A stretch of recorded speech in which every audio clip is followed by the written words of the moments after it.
your shame, you know you wear it inside. Run away with all your lies, run away in your disguise, you know you don't fool me. You blame me for your boredom, you blame me for your pain. Well, hello everybody, and thank you for joining us on a brand new episode of Paul Mash TV. I'm Paul Mash, of course, and we're always glad that you watch us and make our show so great. And we'd like to hear from you as always. Just email us at capital P, lowercase MASHTV, all one word, at gmail.com. And also go to facebook.com/Paul Mash TV and like us there. And also instagram.com/Paul Mash TV official. Be sure to follow us there. And you're always going to get a response. And don't forget to subscribe right down here on YouTube if you're watching it. And you're always going to get a response. So we hope that you'll message us and get in touch with us, and we'll go from there. Right now we have Robert Larrabee from Medicine Hat, Alberta, Canada. And I think you're really going to enjoy this gentleman. And he's a very good singer, obviously. So before we get into that, let's have this commercial message from ClickJam. No, go away.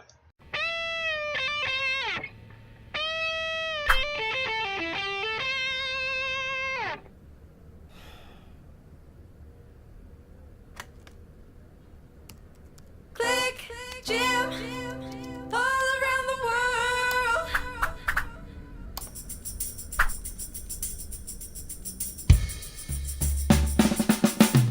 One thing I can't do is disappoint my fans. All the people around the world come and join the band. I said I'm happy as I ever been. When all the music comes together and it starts to blend. All around the world. All over the globe.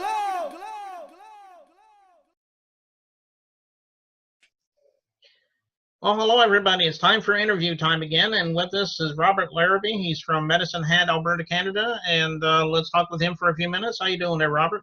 Very good. Thank you so much. Okay, well, we're glad to have you on the show here. There's a question I like to ask everybody. Everyone has their own story. Why don't you tell me your story about how you decided to become a musician? I mean, I'm sure everybody would love to hear it. Well, like a lot of artists, I was kind of the kid that never really fit in. I had a single mother raised me, and we moved around a lot, let's just say. So I would be in one school for maybe 6 months, and then, on to the next town to another school. So I was always the outsider and never had a posse, So I learned real early in life that if you could be funny, if you could entertain people, if you could sing a little, tell a joke or whatever, it gets you out of a lot of tight spots. So I was always kind of the joker, the class clown or whatever. And I loved to sing, and it was something that I started doing when I was like 5, 6 years old. I don't know why, but I was like an old soul because I was born in '64. And, by '74, when I was around 10 or so, all the kids were listening to Peter Frampton and Led Zeppelin and all that kind of stuff. But I was listening to Conway Twitty, Elvis Presley, Jerry Lee Lewis, Neil Diamond, some Queen, stuff like that. But I was really more into the 50s guys that made it big before I was ever born. And I think that was an influence from my dad. My dad always, had the 8 tracks out in the truck, right? We'd have an old '68 GMC C10 with the 8-track in it, playing all this old stuff. So, I mean, I really got a wide influence. I mean, he even listened to Burl Ives and Red Sovine, and like he just listened to everything, even all the way to Simon and Garfunkel and Neil Diamond. So I had such a wide influence, and so I just started singing and performing at a very young age. And then by the time I was about 21, I was they had a show in town, Edmonton, Alberta, called Elvis. Now, at that time, Elvis had only been gone for about 7 or 8 years. So Elvis impersonators was pretty much still a kind of a fresh thing, And I remember that it was on the radio, come see the show, dinner and show and all this. And my girlfriend, because I had a little song make machine and my guitar. And on weekends, I was always playing and singing. And I like to do Elvis. I like to do a lot of different guys. So they had this call in, and if you called in and did your Elvis impression, you could win these 2 free tickets. And so that's what I did. I phoned and said, "Hello, sir. Yeah, this is Elvis Presley." You know, I did my thing, and they gave me 2. They gave me 2 free tickets, and so we went down there, and I met the producers and everything of that show. And a year later, I was actually in the show, and I went around the world with that show. So and then I liked show business. I loved the live audience. I got out of the Elvis show after about 2 years, and I went into live dinner theater, where I learned acting and improv and stage presence and focus and all these things. And we didn't have a band. And I thought, what? This is weird, you know, because we're all singing, the cast is singing, and they're piping the music in. And I said, so this can be done without a band? Because I had already been doing it for 10 years with a band, a starving musician, right? You know, like, so then I wrote a show. I wrote comedy, and I wrote improv and all these, I call it my little bag of shtick, you know. And I started to do more and more. Like, so now I was out there doing a one-man show where I would do tributes to 30, 40 guys in one night in one show. I'd start the show out and do some of the old Rat Pack, Dean Martin, etc., and go out and do a celebrity roast, find my celebrities in the audience and roast them lightly, of course. And these guys would walk around, guys and gals, and they'd be calling each other by their new famous names. One guy, a year later, I came back to that town. He told me I ruined his life because he was still relic from the Beachcombers. It was an old Canadian show, you know. But so and then about 10 years ago, I wanted to get into songwriting, because that was my dream, was to be an original artist. And I'd been doing covers for so long, and I enjoyed it, and I still do. But so I started writing, and I did a first album. I did more of a swing album, like I was telling you before the interview, which was with a rhythm section, a horn section, a string section, and backup singers, the whole bit. We did that in Franklin, Tennessee, at the Dark Horse Studio. And then my second album, I told my producer, I said that I really want to do like a commercial country album that something I could hear on the radio. So I got lucky, because he went to church with Chad Cates, which is Jess Cates' brother, and Jess Cates is a #1 songwriter from Nashville. Well, he has 3 #1s and multiple top 40 Billboard charting songs that he wrote and co-wrote. So I had a lot of titles. That's how I start. I always write the title. I start with the hook, of course.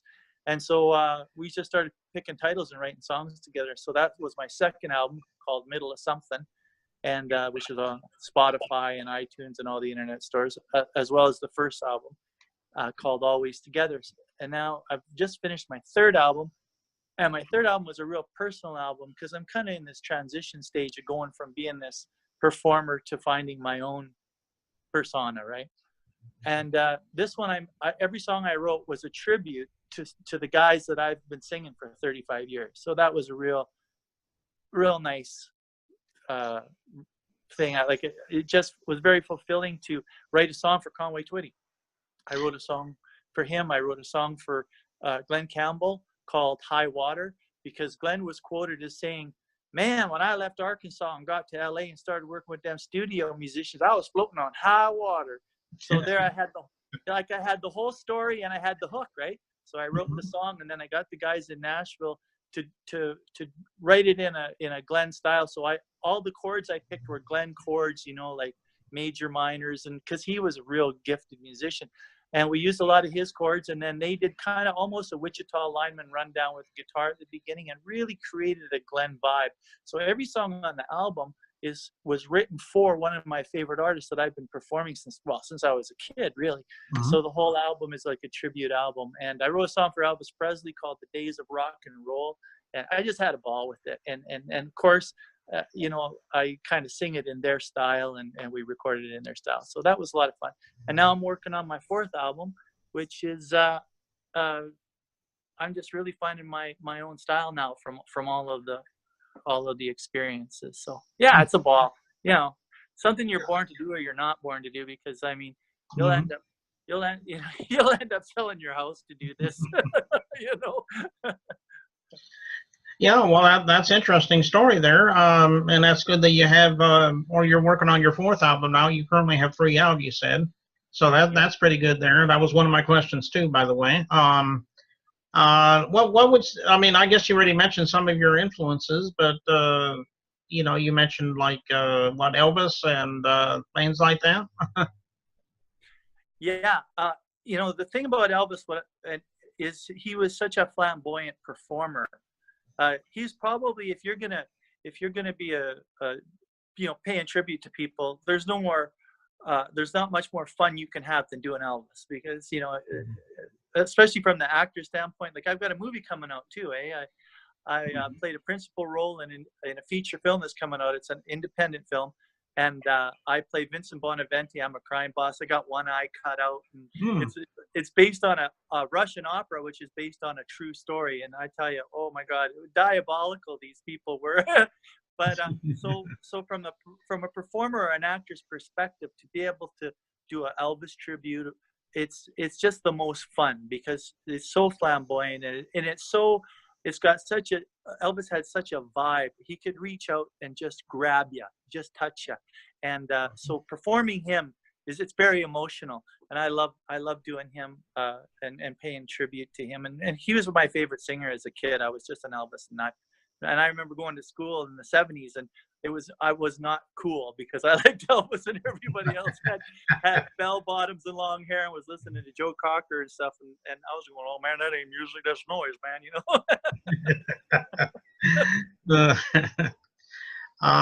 Well, that's pretty good. We'll have to look forward to that, seeing you on that on the big screen on that independent movie that you're on. We'll have to check that out. Yeah, well, I'll definitely get you linked up with that for sure. We're gonna do lots of red carpets, and I'm kind of blessed because I put the hard miles in when I was young, and I played Canada coast to coast. And if you throw a dart at Western Canada, anywhere it lands, I've been there 10 times. So I'm fortunate that I can go back to all of those communities, because a lot of them still have the old town theaters, right? So Mhm. you can rent the theater and do a red carpet there, and promote your movie. So I'm really looking forward to getting into that as well, because I love to promote. I mean, performing is my first love, but promoting and sales is probably my second love. So I'm kind of like Elvis and the Colonel in one body, you know. Okay. Um, well, we're just getting ready to play a song from you in a couple minutes here, obviously. Why don't you tell us a little bit about that, what the name of it is, and if there's a story behind it and so forth? Thank you. This song is called "It Ain't Over Yet." Hmm. In this industry, and in a lot of industries, you know, after you're 40 or 50 years old, you're just supposed to go away. You know. I mean, they're not looking for 55-year-old guys wearing cowboy hats. They're looking for 15-year-old guys wearing cowboy hats. So Hmm. that's what this song is about. This song's about it ain't over yet. You know, it's only halftime, midlife. We're just getting warmed up. That's one of the lyrics from the song. The hook was, I owned the hook. It ain't over yet. I wrote that first, and then I got with Jess Cates there, and we wrote this song together. I had a lot of input on it. It was a great experience writing with him, because some writers, they just kind of write the song for you, and you don't get a lot of input. But with Jess, I got a lot of input. So a lot of the lines of the song, I would say, is about 50-50. We wrote this song together, and it's for anybody out there who's got a dream and who's over 40. Don't think it's over yet, brother. Just go for it. I don't care anymore. Like, if they want me on commercial radio or not, and they don't, well, that's okay. Thank God we got the internet and guys like you, because we're going to do it without them. Dang it. You know? Well, I appreciate that. So I guess we'll do that in just a couple of minutes here. But before we do that, I just want to tell you that's about all I can think of for now. But we appreciate you, Robert, coming on the show, and we'd love to have you back sometime. If you ever think got anything new to plug, we'd love to have you back, and maybe you can talk to us more then. We'll come to you live from the green screen studio here at the Larrabee basement anytime you want. Okay. Well, that sounds good. So we'll get right to that video in just a moment. Here's It Ain't Over Yet by Robert Larrabee, and we'll get to that right now. Here we go.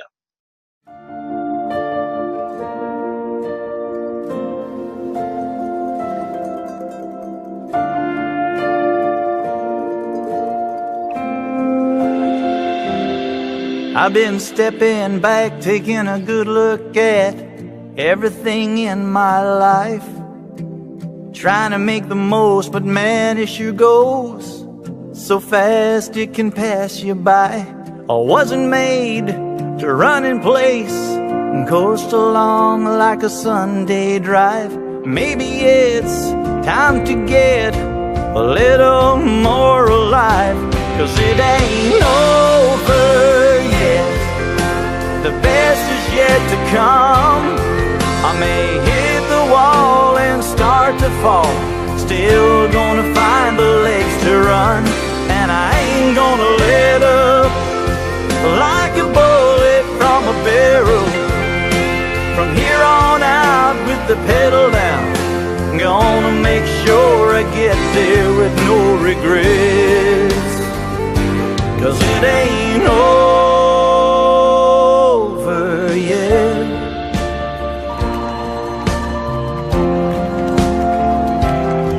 Ain't gonna let this life, the pressures in the fire, burn my dreams down. Tell you it's a fact, my heart's still beating fast, getting me around. It's half time, midlife, yeah, I'm only getting warmed up. So bring it on, I'm gonna finish strong before it's all said and done, 'cause it ain't over yet. The best is yet to come. I may hit the wall and start to fall, still gonna find the legs to run, and I ain't gonna let up like a bullet from a barrel. From here on out with the pedal down, gonna make sure I get there with no regrets, 'cause it ain't over. Head toward the sun, yeah, wind at my back. No one ever wanna have a day when I don't feel like that. It ain't over yet. No, it ain't over yet. The best is yet to come. I may hit the wall and start to fall, still gonna find the legs to run, and I ain't gonna let up like a bullet from a barrel. From here on out with the pedal down, gonna make sure I get there. Yeah, I'm gonna make sure I get there with no regrets, 'cause it ain't no